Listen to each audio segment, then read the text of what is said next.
সৌরভ বারবার বলছিল, মামি আপনি খুব মিষ্টি, খুব কিউট। আমি মজা করে বললাম, তাহলে পাশের বাড়ির মেয়েদের নিয়ে ভাবছ কেন? আমার মধ্যে কি খুদ দেখলে? সৌরভ একটু হেসে বলল, মামি এসব কি বলছেন, আপনার মাথা ঠিক আছে তো? আমি বললাম, তাহলে আজ সকালে যখন আমি প্রীতমকে খাওয়াচ্ছিলাম তখন তুমি কি করছিলে? আর যখন আমি মেঝেতে কিছু তুলছিলাম তখন? এত কথা শুনে সৌরভের মুখ বিবর্ণ হয়ে গেল। সে লজ্জা পেয়ে বলল, মামি সরি। আমি আর তাকে কিছু বলার সুযোগ দিলাম না। তাকে আমার ঘরে নিয়ে গেলাম। আমার নাম পূজা। আমি ৩০ বছরের এক বিবাহিত মহিলা এবং বিয়ে হয়েছে ৫ বছর হল। আমাদের ১ বছরের একটি ছেলে রয়েছে। আমি এখনও আগের মতো আকর্ষণীয় দেখতে। সম্ভবত এই কারণেই অনেকেই আমার প্রতি আগ্রহী। বাইরে বেরোলে সবাই আমার দিকে তাকিয়ে থাকে। আমার ভাগ্নি সৌরভের সাথেও কিছু এমন ঘটনা ঘটে যায়। যদিও আমি তাকে বোঝাই যে এটি সঠিক নয় এবং জানাজানি হলে সমস্যা হতে পারে, তবুও সে থামেনি। ফলে পরিস্থিতির চাপে শেষমেশ আমাকে তার কথা মানতে হয়। এরপর ১ মাস ধরে আমাদের মধ্যে যা ঘটে তা নিয়ে আরও কিছু কথা বলবো এই গল্পে। আমি এক সন্তানের মা হলেও আমার শরীরের যথেষ্ট যত্ন নিতাম। তাই সবাই বলে আমি নাকি আগের থেকেও সুন্দর আর আকর্ষণীয় হয়েছি। আমি শহরে থাকি এবং সবসময় ছোট পোশাক আর জিন্স পরতে ভালোবাসি। তারপরেও আমার স্বামী আবির আমাকে তেমন সময় দেন না, তাই নিজেকে খুব একাকী মনে করতাম। বন্ধুরা, আজকের গল্পটি খুব বিশেষ। আশা করছি তোমাদের ভালো লাগবে। গল্পগুলো ভালো লাগলে ভিডিওটি লাইক, শেয়ার এবং চ্যানেলটি সাবস্ক্রাইব করো। আমাদের শহরে একটি কাপড়ের দোকান রয়েছে। তাই আমি এবং আমার স্বামী আবির ২ বছর আগে গ্রাম ছেড়ে শহরে এসে বসবাস শুরু করেছি। এদিকে এবার আমার ভাগ্নে সৌরভ আমাদের বাড়িতে ছুটি কাটাতে এসেছে। সে ১০ম শ্রেণীতে পড়ে।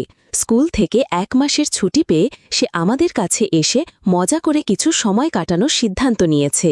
সৌরভ যখন আমাদের বাড়িতে আসার জন্য বাস্তবে পৌঁছায় তখন আমি নিজেই তাকে আনতে যাই, কারণ আমার স্বামী সবসময়ের মতো দোকানে ব্যস্ত ছিলেন।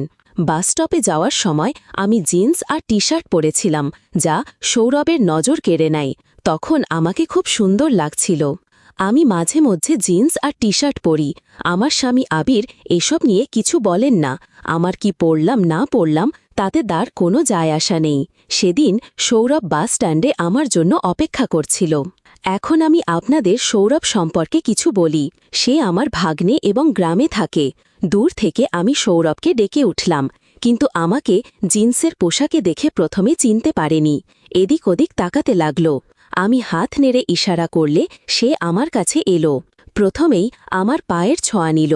আমি তাকে আশীর্বাদ দিয়ে বললাম, কতবার করবে সৌরভ? আমি তো এত বুড়ি নই। সৌরভ হেসে বলল, মামি আপনি তো এখনও ১৮ বছরের মেয়ের মতো দেখাচ্ছেন। চিনতে পারিনি। আপনি যদি সিঁদুর না পরতেন কেউ বলতেই পারত না আপনি এক সন্তানের মা।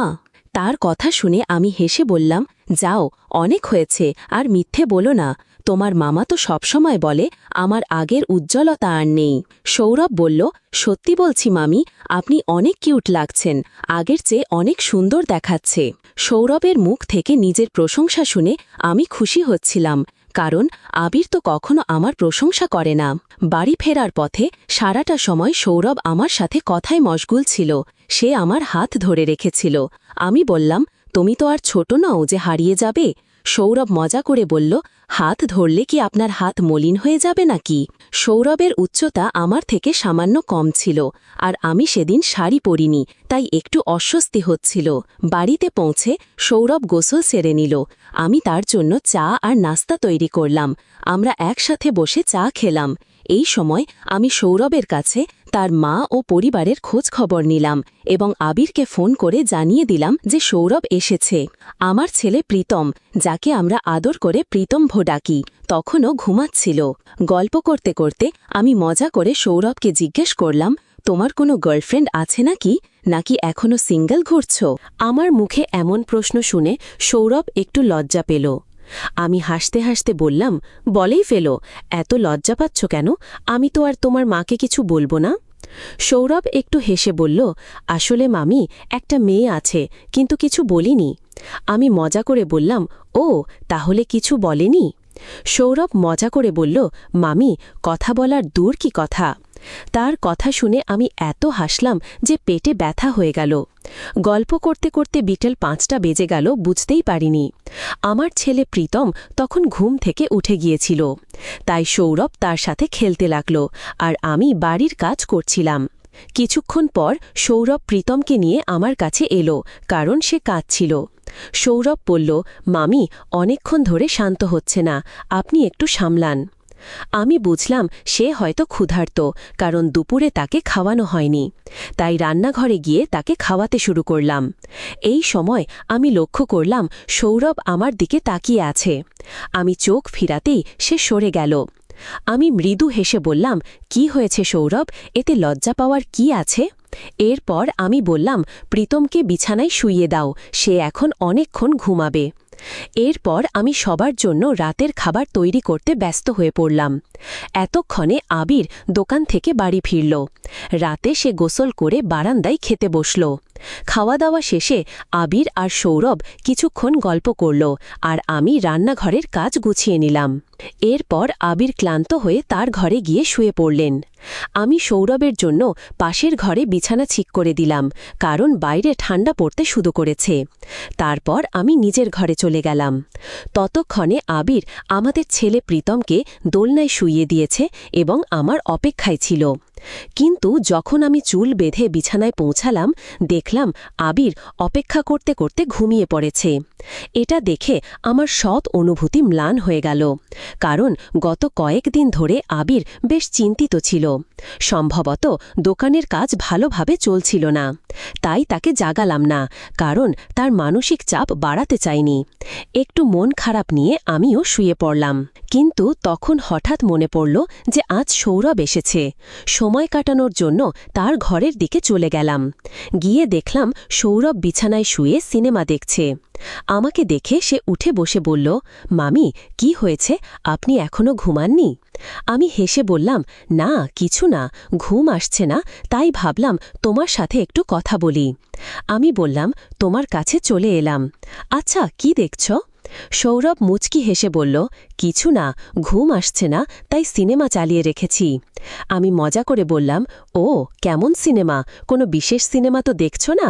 সে লজ্জা পেয়ে বলল, আরে না মামি, আপনি এসব কি বলছেন?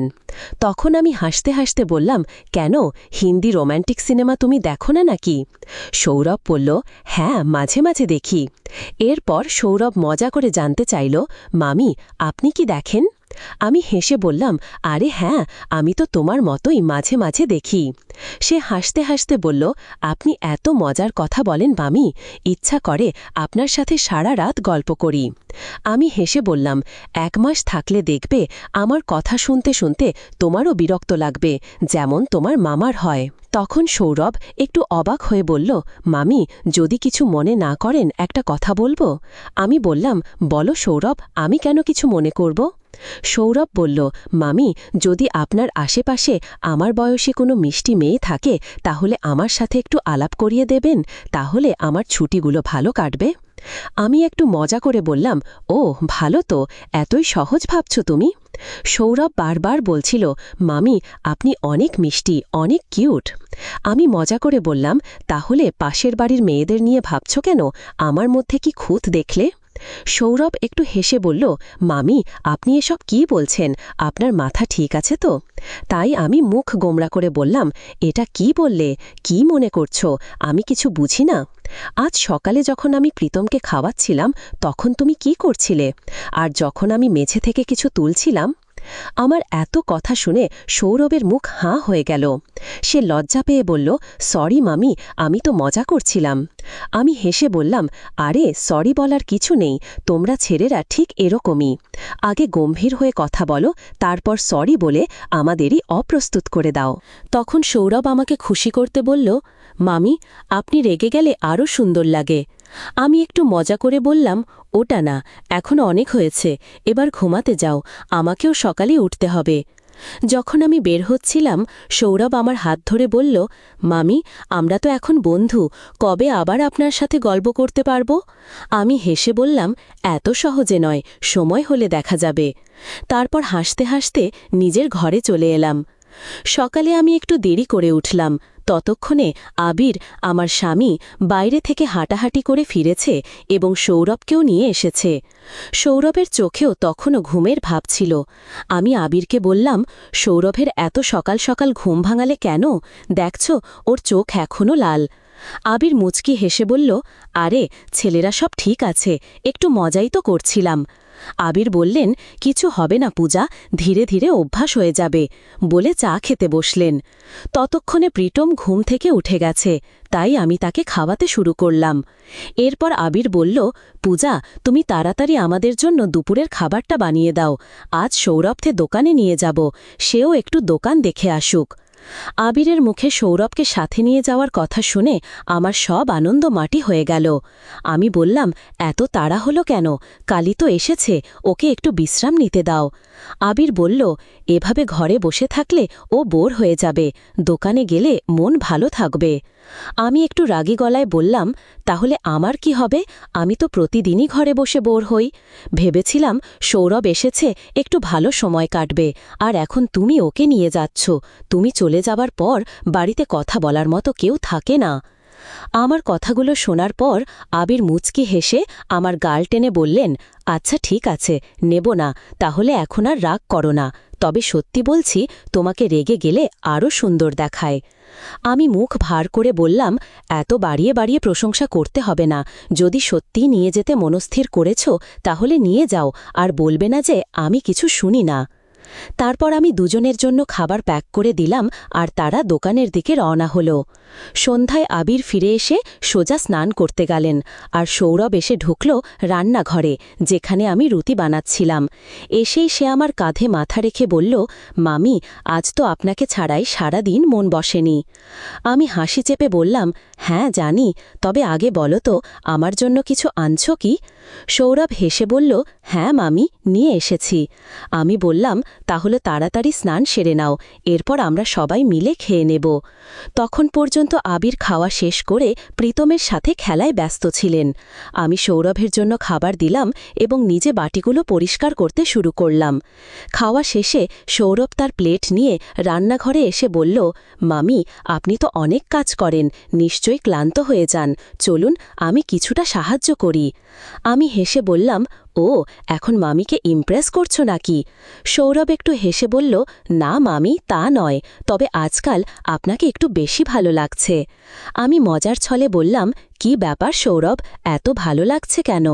সৌরভ লজ্জা পেয়ে হেসে বলল, মামি, আপনার সব কথারই উল্টো মানে বের করেন। এরপর আমি নিজের ঘরে গেলাম। আবির যেন আমারই অপেক্ষায় ছিলেন, আর প্রীতমকে তিনি প্রতিদিনের মতোই ঘুম পাড়িয়ে দিয়েছিলেন। ঘরে ঢুকতেই আমি আবিরকে জিজ্ঞেস করলাম, এখনও ঘুমাওনি, কি হয়েছে? আবির এসে বললেন, আসলে ঘুম আসছে না, তাই একটু জেগেছিলাম। আমি একটু মজা করেই বললাম, আচ্ছা, আর যখন আমায় ঘুম আসত না তখন তো কিছু বলনি। আবির একটু থেমে বললেন, পূজা, তুমি তো জানো গত কয়েকদিন ধরে দোকানের কাজটা ঠিকমতো চলছে না, তাই একটু চিন্তায় ছিলাম। আমি মুচকি হেসে বললাম, ও আচ্ছা, এত ভাবনার কিছু নেই, ঠিক হয়ে যাবে, তুমি একটু অপেক্ষা করো, আমি হাত মুখ ধুয়ে আসছি। অনেকদিন পর আবির জানালেন যে তিনি কিছুটা বেশি সময় আমার সাথে কাটাতে চান, আর এটাই শুনে আমার মন আনন্দে ভরে উঠল। এরপর বেশ কিছুক্ষণ ধরে আমরা একসাথে সময় কাটালাম, নানা গল্প আর হাসি ঠাট্টায় মেতে উঠলাম, যতক্ষণ না আমার হাসি থামানো মুশকিল হয়ে গেল।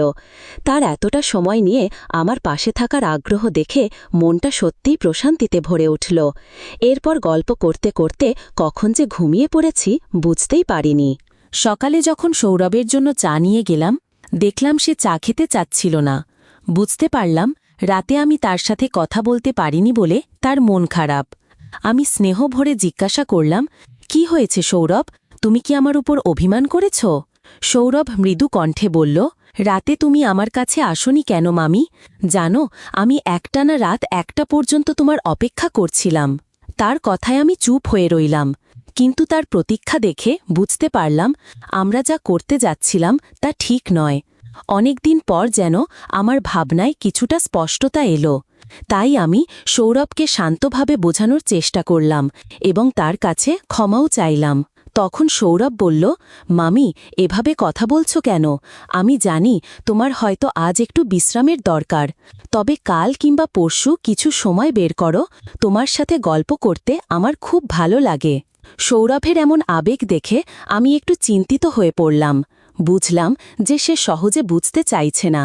ঠিক সেই সময় আবির ডাক দিয়ে বলল, পূজা, শিগগিরই খাবারটা গুছিয়ে দাও, আজ আমাকে তাড়াতাড়ি বের হতে হবে। আমি রান্নাঘরে গেলাম, আবিরের জন্য খাবার প্যাক করলাম। আবির বের হওয়ার সময় আমি বললাম, আজও সৌরভকে তোমার সাথে নিয়ে যাও, যাতে ও একটু বাইরে ঘুরে আসে। জানতাম বাড়িতে থাকলে ও আমাকে একা থাকতে দেবে না।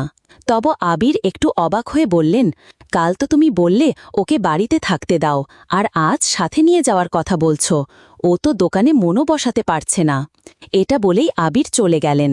সৌরভ ঘর থেকে বেরোতেই আমার পিছু পিছু রান্নাঘরে চলে এলো এবং আমাকে বোঝানোর চেষ্টা করতে লাগল, প্লিজ মামি, একটু ভাবো। তার এমন অনুরোধ দেখে বুঝতে পারছিলাম সে সহজে মানবে না এবং তার এই আচরণের জন্য আংশিক দায়ী আমি। অবশেষে ভাবলাম, আচ্ছা সৌরভ, ঠিক আছে, চলো ঘরে যাই। কিন্তু তখনই কেন যেন আমার চোখে জল এসে গেল। সৌরভ সেটা দেখে অবাক হয়ে জিজ্ঞাসা করল, মামি, তুমি কি সত্যিই খুশি নও? তার প্রশ্ন শুনে অজান্তেই আমার চোখ ভিজে উঠল। আমি তার পায়ের কাছে বসে বললাম, প্লিজ সৌরভ, আমাকে ক্ষমা করে দাও, আমারই ভুল ছিল, তোমার সাথে এমন মজা করা উচিত ছিল না। যেদিন তুমি এখানে এলে তখন থেকেই কেমন একটা অস্থিরতা অনুভব করছিলাম, তোমার প্রতি একটা অদ্ভুত টান অনুভব করছিলাম, কিন্তু পরে বুঝতে পারলাম এটা ভুল, এটা ঠিক নয়। তুমি তো আমার ছেলের মতো, আমাদের সম্পর্কটা এমন হওয়া উচিত নয়, প্লিজ আমাকে ক্ষমা করো। আমার কথা শোনার পর সৌরভ আর এক মুহূর্ত সেখানে থাকেনি। দ্রুত নিজের জিনিসপত্র গুছিয়ে গ্রামের বাড়িতে ফিরে যাওয়ার সিদ্ধান্ত নিল। সেও তার ভুল বুঝতে পারছিল। আসলে প্রতিটি সম্পর্কের একটা সীমা থাকে, যা অতিক্রম করা ঠিক নয়। সৌরভের প্রতি আমার মমতা এবং স্নেহ ছিল মাটির মতো নিখুঁত, কিন্তু সেই মমতা যখন সীমা অতিক্রম করার পর্যায়ে পৌঁছায়, তখন আমি উপলব্ধি করলাম যে সম্পর্কের নির্দিষ্ট সীমানা থাকা উচিত।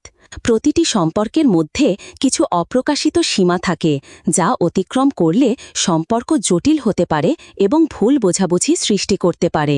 সৌরভের প্রতি আমার ভালোবাসা ছিল মাতৃসুলভ, কিন্তু সেই ভালোবাসা যেন ভুল পথে না যায় সেদিকে মনোযোগী থাকা দরকার ছিল। সম্পর্কের সমস্যাগুলোর সমাধান প্রায়শই খোলামেলা কথোপকথনের মাধ্যমেই আসে। গল্পের মূল চরিত্রটি সৌরভের সঙ্গে সোজাসুজি কথা বলে নিজেদের মধ্যে ভুল বোঝাবুঝির সমাধান করে। তাদের সৎ এবং সরল যোগাযোগ সৌরভকে নিজের অবস্থান এবং অনুভূতির ব্যাপারে সচেতন হতে সাহায্য করে। এই ধরনের সৎ যোগাযোগ আমাদের জীবনের বিভিন্ন সম্পর্কের সমাধানে অত্যন্ত গুরুত্বপূর্ণ। গল্পটি দেখায় সংযম এবং আত্মনিয়ন্ত্রণ একটি সম্পর্ককে সঠিক পথে রাখতে কতটা সহায়ক হতে পারে। মূল চরিত্রটি বুঝতে পারে যে তার আবেগকে নিয়ন্ত্রণে রাখা জরুরি, কারণ এর দ্বারা সম্পর্কের সৌন্দর্য এবং মর্যাদা ক্ষতিগ্রস্ত হতে পারে। এই শিক্ষা আমাদের মনে করিয়ে দেয় যে আমাদের আবেগের প্রতি সংযম থাকা খুবই প্রয়োজনীয়, বিশেষত যখন সেগুলো সম্পর্কের সীমা অতিক্রম করার রিস্কে থাকে। গল্পের শেষের দিকে সৌরভ নিজের ভুল বুঝতে পেরে নিজেকে দূরে সরিয়ে নেয়।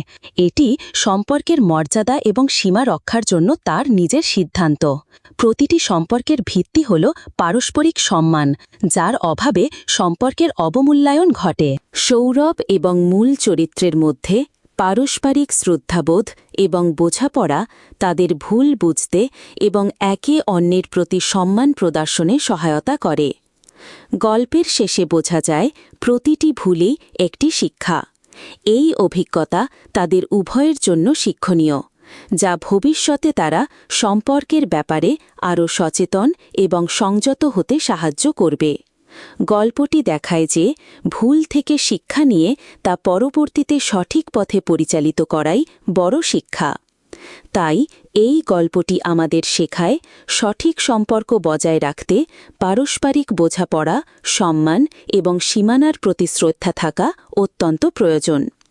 আবেগ থাকা সত্ত্বেও সংযম বজায় রাখা এবং সম্পর্কের মর্যাদা রক্ষা করাই হল গল্পটির প্রধান শিক্ষা। বন্ধুরা, যদি গল্পটি ভালো লেগে থাকে তাহলে দয়া করে ভিডিওটি লাইক করুন এবং আমাদের চ্যানেলটি সাবস্ক্রাইব করুন। পাশে থাকা ঘন্টার আইকনটি প্রেস করুন, যাতে আমরা যখনই নতুন ভিডিও আপলোড করি তার নোটিফিকেশন সবার আগে আপনার কাছে পৌঁছে যায়। ধন্যবাদ। দেখা হবে আমাদের পরবর্তী ভিডিওতে।